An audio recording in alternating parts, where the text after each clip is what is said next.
This week on Erotic Awakening, 15th podcast anniversary, journey impact with our patrons.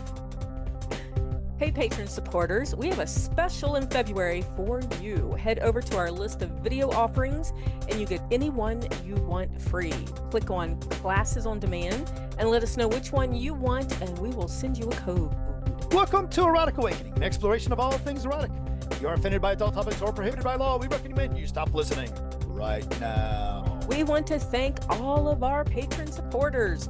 Head over to patreon.com/erotic awakening today and get your bonus content and support the show. Hi, Dawn. Hi, Dan. Today on the podcast, we are at 15 years, apparently. Wait, now, 15 years. Podcasting hasn't been around for 15 years. It was just getting started 15 years ago. So Gray Dancer stuck that microphone in your face and you're like, oh, I want to do that. And we've been doing it since. Well, now I am curious how long podcasting has actually been around, because it's been around longer than we have, obviously. So you're going to Google that stuff. But, we've been together. So we got anniversaries being celebrated out the wazoo right now, right? So our 22nd wedding anniversary, we celebrated in December.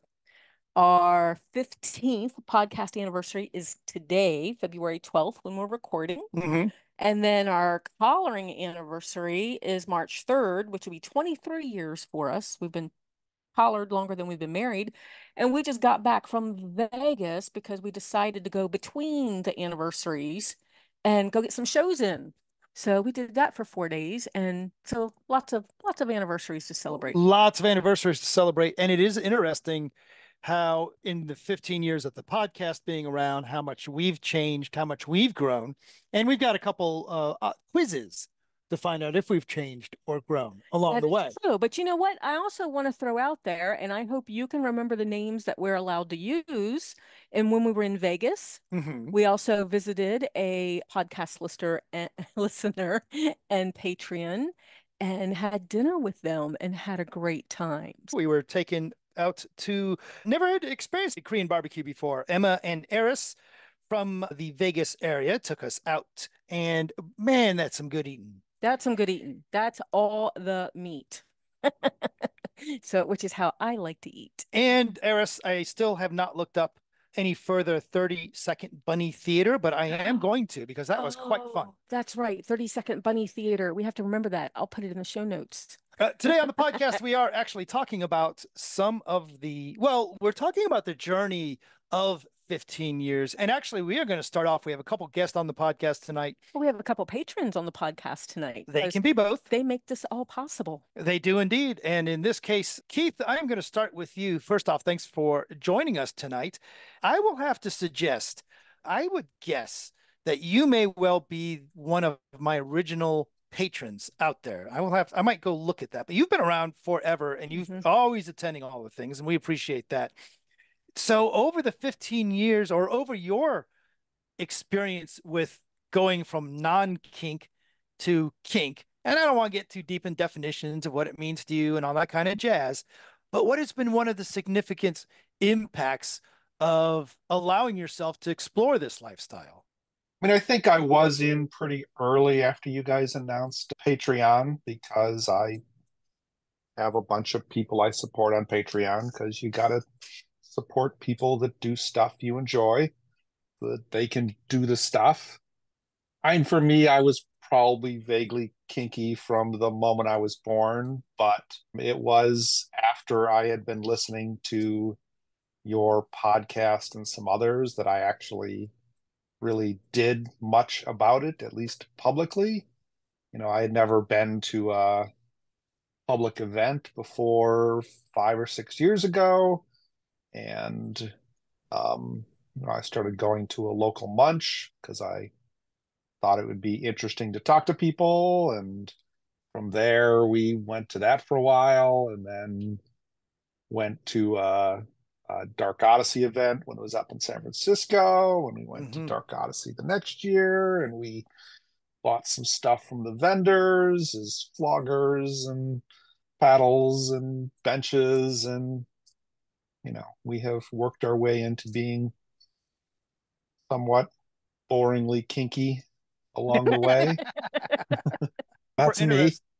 It is super interesting, Dawn. Over the 15 years, we've done a variety of those A to Z list, A to Z kinks, A to Z sex acts, all these kinds of things. And you and I are on occasionally boringly kinky as well. There's a lot of stuff out there that, we look at, we're like, oh, that sounds interesting, but it's not something I'd be interested in. And there's a lot of stuff on there that, that we do look at, but it's not like we're all deeply embedded in it. I'm thinking of things like, we do spanking, we do sensual spanking, but we're not significant, serious, hardcore spankos, you Mm-mm. know? So that is true. Though I don't know, Keith, I don't know that I've ever heard boring and kinky put together at the same time. So I'm kind of curious what that means for you. What do you mean by boringly kinky? Just doing the same thing, not edgy.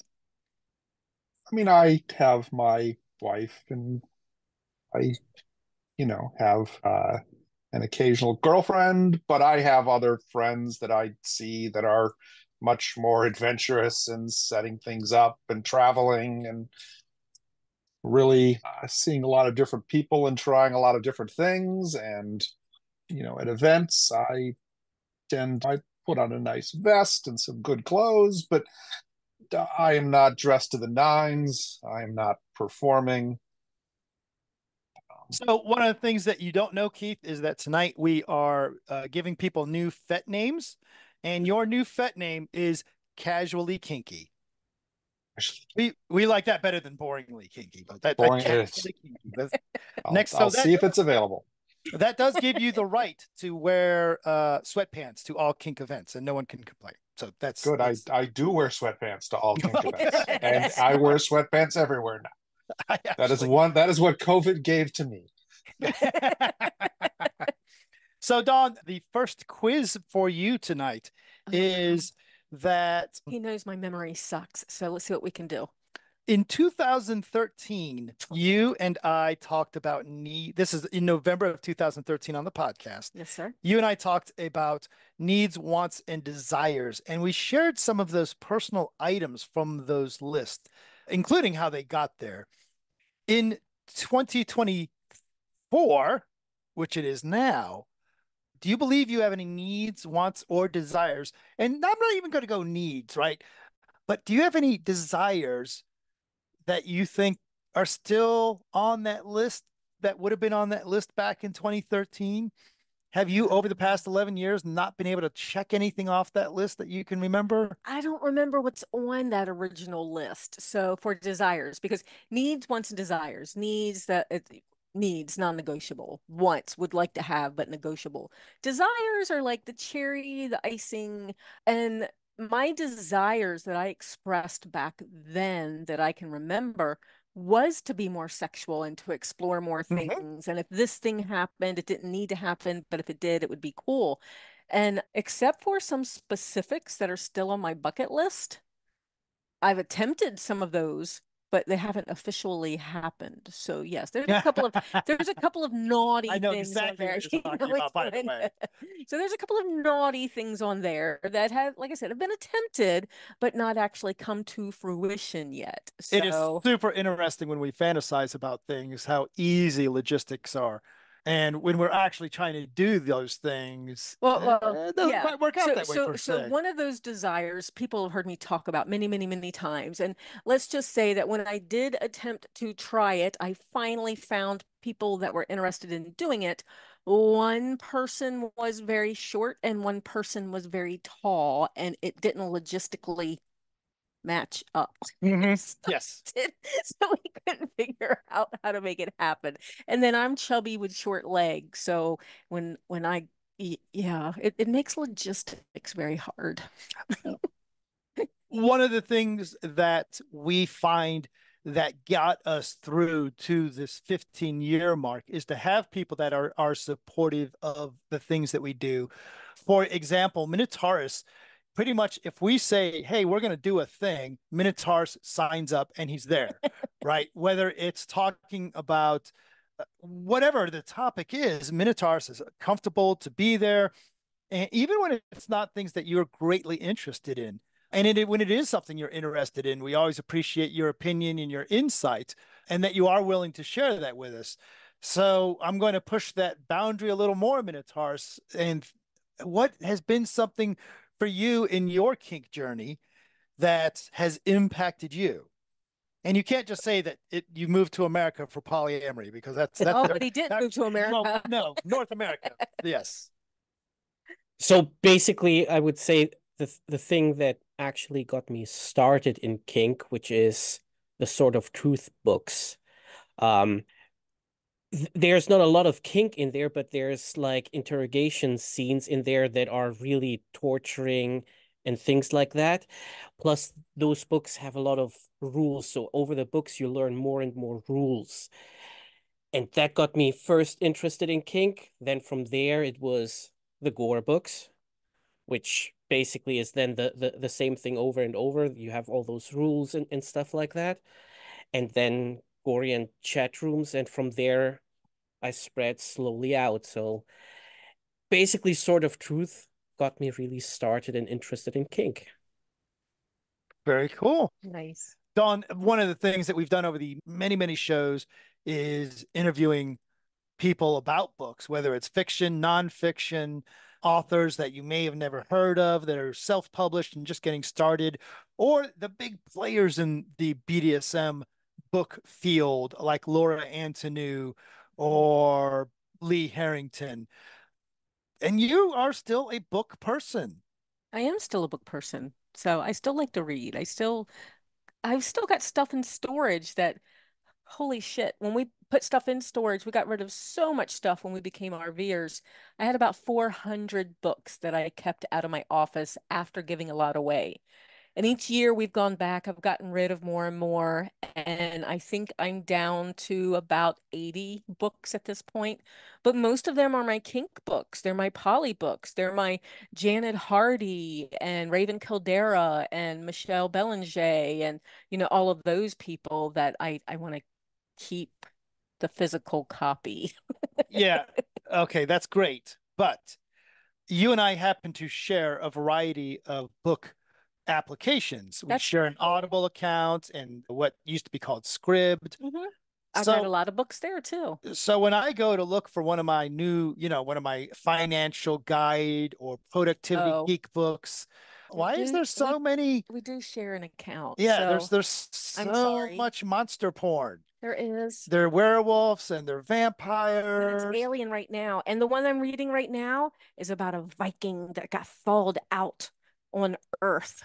They found him in a cube of ice and they're taking him to another planet where on that planet, it's only triads.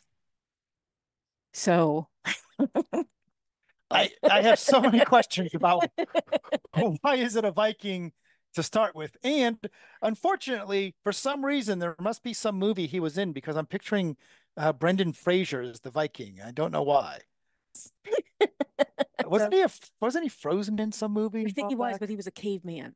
Okay. So that could be the same thing. Oh, right. Yeah, that would be cool. So yeah, so my books are all mixed in with Dan's hypno books and financial books. and then it's werewolf porn. So Dawn, your next quiz from our 15 years of podcasting in December 2017, we played with the question, should DOMs push past soft limits? Oh, did we? Yes, we did. I know what my opinion is now. What is your opinion now? And now let me context that a little bit. Okay. Because it's easy to just say, oh, no, you shouldn't pass limits. Oh, no. I have a different answer than that. And it's different. Go ahead. I have two separate answers depending on how you absorb this question. Okay. So how I absorb it is, you said soft limits. Yes. So someone that is in a power exchange with, so a follower that's in a power exchange relationship with a leader that has expressed some soft limits. To me, if I expressed soft limits at some point, I would like for those to be pushed. Hard limits are hard limits, and I don't even want to have joking done around hard limits because I have so few that they would actually be dark spiral triggering. There's a reason that they are hard limits. So I think I've got 3 right? And it's not even things you're interested in or things that you think I need to grow beyond. Whereas soft limits are like, oh, that's kind of like, that might be icky. I don't know if I really like that, or that might be intense, or whatever. And as a soft limit, I think it could be pushed. I have, yeah, my two answers to that. My first answer is no. Should a Dom push a soft limit? I'm going to say no. And my viewpoint is in the context of, let's say that I went to an event. And I'm going to mix stories here. I went to Dark Odyssey and I hooked up with Minotaurus and I expressed my soft limit to Minotaurus. You know, I have this soft limit. I don't really think I want anything shoved in my butthole, right? In that situation where it's just pickup play, I expect my soft. There's no conversations about my right. Well, there's no conversation around my soft limits in a pickup play situation. Soft limits should be simply limits. Exactly. Unless you get into this weird, very clear negotiation where I have this soft limit about the things in my bunghole, maybe a pinky would be okay. And of course, for those listening, you don't see that we actually have video, and Minotaurus does not have a thrilled look on his face. He's not looking like this is negotiation that I'm willing to get into. But or maybe he realizes he has very big pinkies, and this is a different experience than I'm expecting. Well, it's I don't know why, well, Keith, you're doing this double fisting thing. I don't know what the hell that's about. Let's not get there. And then, of course, on the other side of that, Dawn, as you mentioned, if you're in this longer term relationship, doesn't have to be a live-in relationship, but this constant, you're playing with somebody over and over again, you start to develop that level of trust, then you've got a different situation there. Yep, true. And I don't even remember how I answered back then. I think I've always had this thought of the reason to separate hard from soft is so that soft can be pushed by a trusted person at some point. If I didn't think that then, that's what I think now.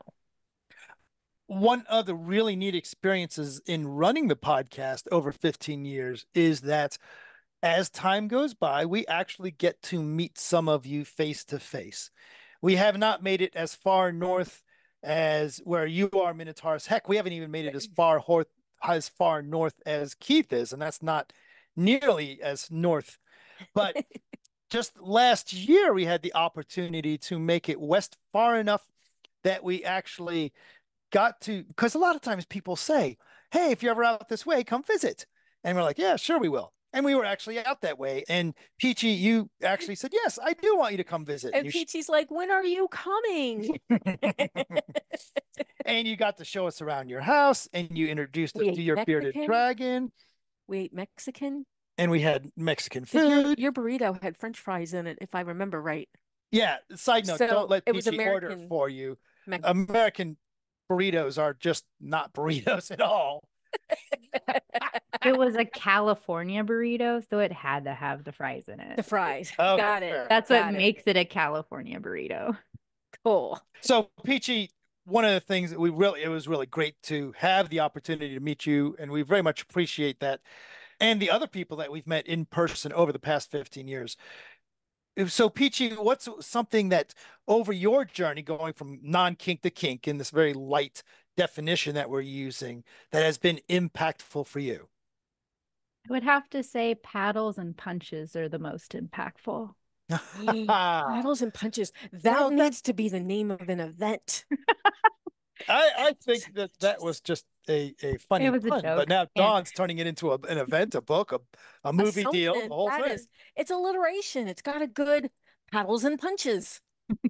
I like Glad I could inspire. Dawn, your new FetLife name is Paddles and Punches. Nice. But to be serious, finding community has been the most impactful. I've been writing notes when everybody's been talking, and community is really that big umbrella for me, because I've been able to find mentorship, I've been able to find education, especially separating kink from sex and being able to experience that without that pressure or anything like that, and finding the people that I can explore that with and feel safe with and learn from as well. My play partner that I do impact with is now teaching me how to do impact on a new sub that she has. I'm learning to co-top. So community, yeah. Very cool. It is so funny that, and I don't want to make this as a blanket statement because we can fuck anything up. But often we find that this community of people that do, BDSM activities, punching and paddles and flogging and all these things, actually end up being the safest group of people that we run into, and having that sense of community. Again, I know that there's people out there that are going to argue and say, oh, no, I ran into this one guy. He was a big jerk. Absolutely. But you're going to run into that if you were part of a roller skating club or any other group, right? That you can find safe people and community and people. We're adventurers and we're explorers. Anybody that makes it from their computer to an actual munch or an event, you got to have a little bit of desire and a little bit of courage to make that first step, right? And that's always worthy of applause, in my opinion. Absolutely. So we just went to a munch in Phoenix over the weekend. It was a brand new munch. And of course, that doesn't matter to us. We don't know a lot of people in Phoenix, right? But some people had come out for the first time. And that's always amazing to me to meet those people that they're like, oh my God, how long have you been doing this? And I'm like 20 some years. And how long have you been doing this? They're like, this is my first time. And I'm like, oh, how amazing. Yeah. Beginner's eyes and newness. And, you're getting ready to find, hopefully, if you keep coming out and keep making your face known, you're going to find some amazing people to interact with and be your authentic self. I mean, Yes. It was such a journey. Yeah. So, yeah. And it's so neat that it's just all the sizes and shapes and ethnicities and sexualities and everything, right? It's a big melting pot. And of course, some of this is dependent on what region you're in, right? But it's neat in the podcast as well. Most of our listeners are identified as being United States, the second most Canadian. But it's so neat to see, oh, we have a new listener from Ethiopia. We have a new listener from some Uzbekistan that I've never heard of before. We used to remember the name of the one place that we had never heard of before that had such a weird name that we had the new listener from, and now I forget what it is. But and there was a point where we had an Australian contingent of podcast listeners, and they actually sent us the UK contingent, a dictionary of how you're supposed to say certain words. Was it Australian or was it ice? It was Australian. It was Australian. Right. It was Australian. They sent us a Australian to English or English to Australian sort of conversion book, and that was really cool. So, but I'm listening to people as well, and I was trying to come up with something that was impactful for me. But I also want to ask, what is impactful for you, Dan, before we talk about more shows? No, I don't. You don't ask me questions. I'm the podcaster. You didn't have to think about it, huh? I did not think about it. No, I think, wow, it is that for me, and this is kind of a deeper sort of answer, but for people that know me very well, they realize that some 30 years ago, I was an active junkie. And a junkie's mission is to take care of yourself and fuck everybody else. And kink, which not so much kink, but power exchange aspect of kink, has led me down the journey of taking care of another person, of developing, and people that have read 50 Shades of Grey and think that's what power exchange is about may not understand this, but being a leader in a power exchange relationship is somewhat somewhat of a selfless act, right? I literally don't get to make the decisions just because I'm in charge all the time that are just best for me, right? Because part of that leadership is what's best for the relationship. If it was all about me, we'd be eating Italian food every night, and fuck your gluten, suck on a meatball. Nope, they got gluten too. So I'm screwed. I'm screwed. So for me, that's the impactful thing, is that for this to work, I've had to really just change the foundation of who I thought I was and become a better or a different person.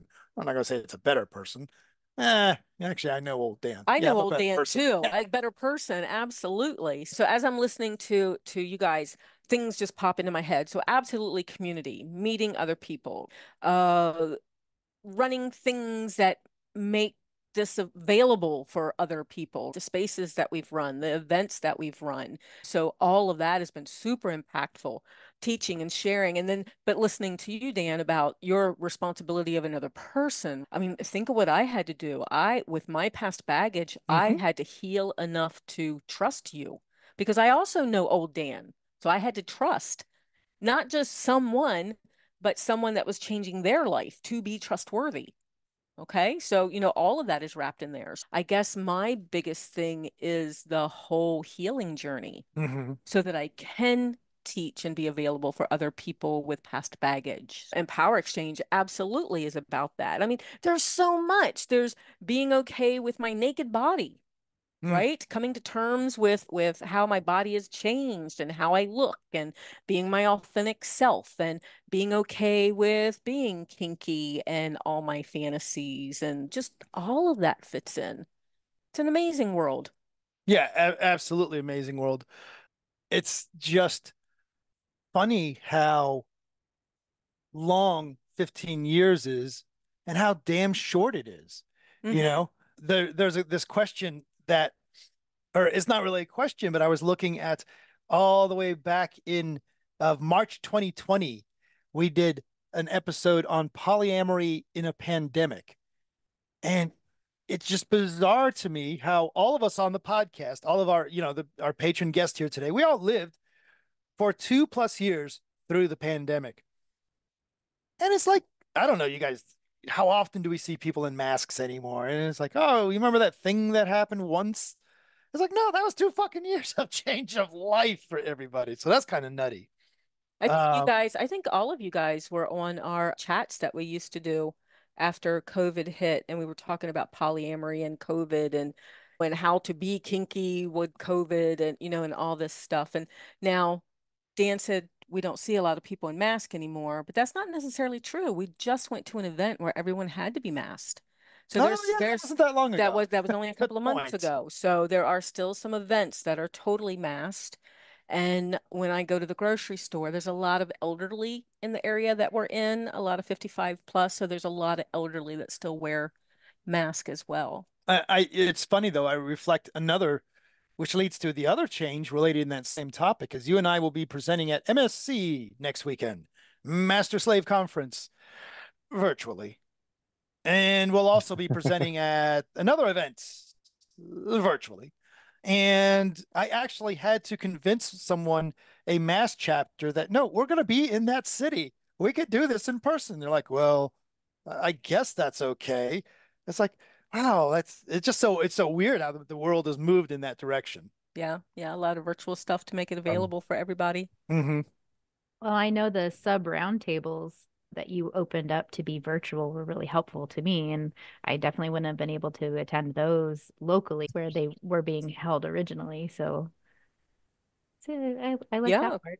Yeah. yeah. Oh, yeah. So and the Zoom classes that I'm doing have a great following. People from all over the world are joining in on those. Didn't you just do one at like 10 a.m. on a Sunday? Hmm. Which has allowed people from all of Hmm. their different time zones. I have Right. a Zoom tomorrow at 5 a.m. And it's like, why is it at 5 a.m.? Well, because we're not based in Yuma, Arizona, pal. We're based somewhere else where it's a normal time to have a meeting. So have you guys been doing a lot of virtual over the last couple of years? I mean, we almost the first week in COVID when we were on a cruise ship when COVID was declared important. No one on our cruise ship had COVID, but we flew back to California and the world changed. I bought a Zoom license that, you Hmm. know, week in order to be able to do chats with people. And we still have an every other Friday chat with a bunch of people who we, really started talking every other Friday back in March of 2020. I still wear masks when I go out to the store or to work. And at least in our part of California, there's maybe a quarter of the people in a supermarket might be wearing masks these days. It goes up and down. We really haven't gone back to the munch that we started with because we don't eat out in restaurants a lot.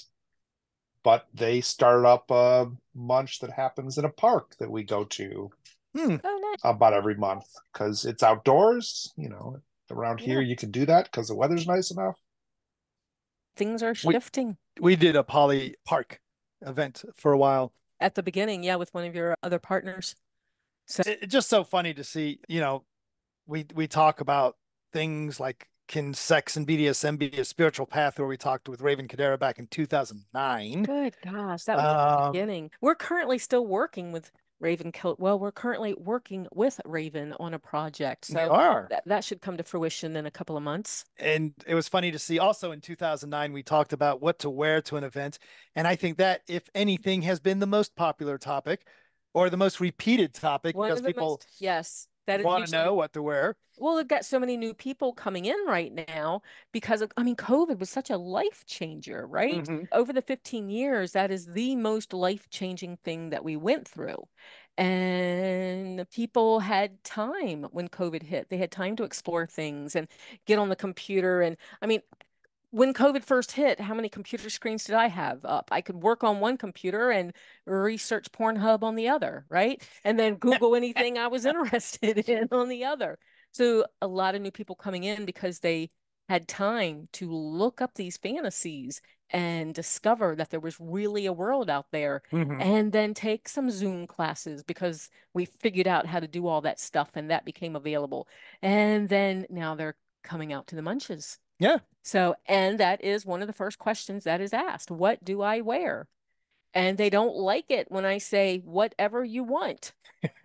You can literally go to a munch in your pajamas, in shorts and sandals if it's nice out. If you show up at a munch in pajamas and someone goes, why are you wearing pajamas? Oh, it's my kink. You're in. You can wear pajamas for every event after that. Fair. Granted, you might meet other pajama wearing kinksters, and they might add a new kink on FetLife pajamas, and have a little event of a snuggly party with pajamas or whatever. So those things happen. If they don't exist in a community, people build them. Peachy, I think that you are pro pajama party. Very pro pajama party. Okay. Yeah. I was just gonna say we started hosting our own munches recently. And so when we get what do I wear, we always put like public appropriate, just because the munch that we have is at a public space. But yeah, sometimes I show up in pajamas and sometimes I show up in something fancy. Right. Nice. We do have to be careful when we say whatever you want. That is true. That is true. So what you want to wear and Denny's code of conduct may be in conflict. To the point that someone wore to one of the munches that we went to a long time ago. There used to be an event called Ohio Leather Fest, OLF. And Jody, one of our local artists, designed the t-shirts. And one of the t-shirts had a very naked woman in rope bondage, self-suspension sort of thing. And yeah, the place where we had the munch at was not appreciative and made people turn their t-shirts inside out. They did. They did indeed. Dawn, a lot of people are sitting there right now in the audience saying, oh, well, I didn't know that I could get a in-person visit with Dan and Dawn, and that I could feed them weird things that have French fries shoved in where no French fry belongs, like in the middle of a burrito. So maybe they're thinking, well, where are you guys actually going to be? Well, they can find out where we're going to be, like in Tucson, in Maryland, weeks, and Ohio, and Pennsylvania, Indiana, Chicago, Michigan, and other places. So keep up with all our events, book news and discounts, and more via the Erotic Awakening newsletter. And get your EA shout out, like Slave Freya from the Peach State, Devin from St. Louis, Robert from Tucson, and William from Cincinnati. Head over to eroticawakening.com and subscribe today, not 15 years from now. Indeed. So hopefully people are listening. One of the things that we were told while we were recently visiting with some listeners was they said some very generous and kind things about the existence of the podcast. But one of the things they said was that we weren't allowed to stop doing the podcast. I was actually going to mention that because for some reason, I'm the type of person that's like, woohoo, we made it to this anniversary. Oh my God, can you believe it? And that anniversary. And look, it's been 20 years for this. And, 35 years. Your clean anniversary coming up is 35 years, by the way. I wouldn't mention that. That's fine. Yeah. So, and things like that. And then the bigger the numbers get, the older I feel. But when the podcast, when I kept saying, you know what, it's getting ready to hit 15 years. 15 years that we have done almost weekly shows. 15 years. Wow. Is it time to hang it up? What else do we have to talk about? I mean, and our opinions have changed. Things we thought 15 years ago, we don't necessarily think now. We've changed our verbiage, we've changed our language, we've changed how we feel about some things. There's new people coming in with podcast shows. Maybe they should take over. And then every now and then we hear the feedback of, please don't stop the Erotic Awakening show, because this is how I became comfortable with myself.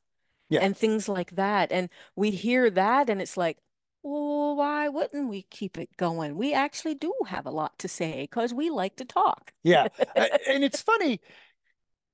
And I will say this, that over the lifespan of the podcast, you and I have been involved in a variety of things. We've run polyamory events, we've run power exchange events, and we've actually ran 2 different community spaces. And I would say for me, the time to do that kind of thing has moved on, right? At least the big events, running a hotel event in my future. I don't see, definitely not running a community space, and all appreciation to those people that do run those physical spaces and run those events. But we did that, got the t-shirt, moving on. Literally have the t-shirt. Look at this. Yeah, I guess Look, I'm literally wearing this t-shirt right That's now. a space t-shirt. I do believe, I agree, we're going to keep podcasting. I feel no desire to stop podcasting. So we're going to make it to 20. But no guarantees beyond that. Other than that, if we make it to 20, then it is going to be the Keith and Minotaurus show, sponsored by Zoom. That's my thoughts for 20 years from now, or 5 years from now. So before we wrap up, I actually want to ask these guys another question. So let me put you on the spot. Okay. So the 3 of you that joined the call, we talked a lot about, past and things like that. So the next year, 2024, do you have anything in mind that you want to do or learn or experience or whatever in the kink community? What are your kinky goals? Is there anything that comes to mind? I have still never been to a dungeon. So I would love to do that. I had plans to go to one, but I started looking into them in 2020. Right. And so, and now they're starting to open up again, and there's more and more events. I just haven't all right, I can do it. I usually just go to house parties and things like that. So I would like to go to a dungeon. Find one in the next, or a big event. Yeah. Find one in the next 3 weeks and we'll go with you. Anybody else? I have done most of what I think I want to do, and I'm gonna keep doing that, but I'm gonna find new stuff. I just don't know what it is yet. Great. Awesome. Anything, Minotaurus? Hopefully finally meeting one of my long distance partners. I know her now for 10 years, over 10 years. And we never actually met face to face. So that might finally happen this year. Wow. That's a big one. I don't want to horn in on your time together, but I would love to talk to the 2 of you on the podcast about what that experience is like. What a fascinating experience that would be. Unless it's like that show Naked Attraction that I watch on HBO, where one person's like, yeah, I thought that went really well. And the other person's sitting there going, nah, not really for me. That would be awkward. Yes. Awesome, awesome. Great. So new plans for 2024. Dawn, we have food on boobs. We have tentacles. We're saving them all for next week. Okay. Be part of the Erotic Awakening community. You can support us on Patreon and get early access to the podcast, a free version of the audiobook Polyamory Toolkit, free ebooks, member-only Discord access, and more. And make sure we make that 20th anniversary. Find all the goodies at patreon.com/eroticawakening today. Help others find us. Take a moment to support the podcast. Rate us on Apple Podcasts, Google Play, Spotify, or wherever you listen. Or just tell your friends. Join the conversation with us and other listeners. Use the links from the Erotic Awakening website for our growing Discord channel. Feel free to reach out to us. We love hearing from you. Contact us with questions, podcast comments, or just to say hi. We are Dan and Dawn on FetLife And Erotic Awakening on Instagram. or just email us at dananddawn@eroticawakening.com. Bye, Dan. Bye, Dawn. Bye, guys. Bye, Good guitars and Bye. and